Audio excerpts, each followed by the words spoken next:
Petrikillo ospetsua. Kaixo, zer modu zaudete, gaixorik baldin bazaudete, zatozte nire banani zenbatuko zaituzte. Maritxuren gananoa, ezin baitu loatu.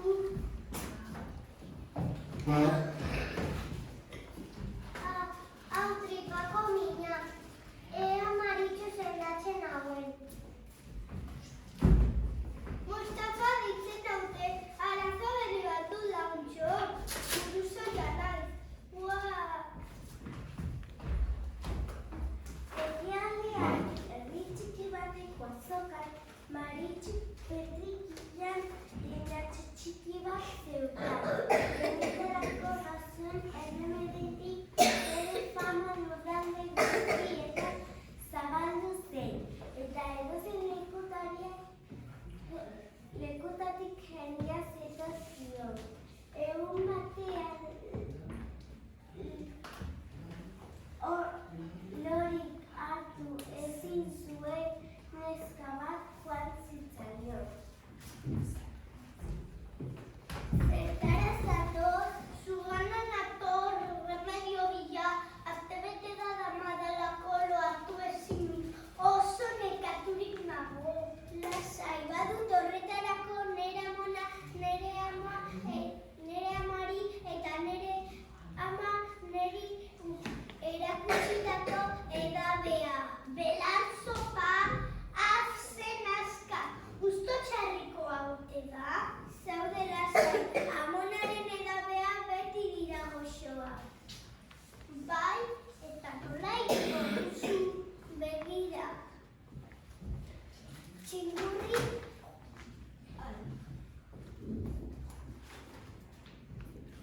begira, txingurri eskukala bat, metafin oztopare bat eta 3 anixale. Eta nola eta non sartu behar dut? Ohera joan aurretik goiarakada pare bat hartu ezbain gero loseko geldituko zara. Eskerrik asko Maritxu, zenbat zordizu. Bi arrautze dozenekin gelditzen gara. Egunak zatik aurrera neskatoa ohera sartu. Bezain pronto amet goxoz egiten zuen lo. Rin, rin. Kaixo, ni naiz, ezagutzen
Margaritak adierazi zitzaizkion burua.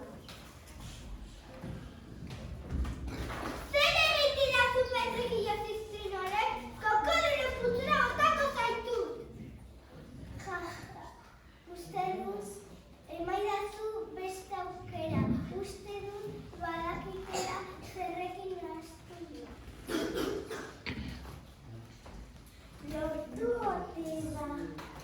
Lortu ote zuen gure Maritxu Mustafa erregeari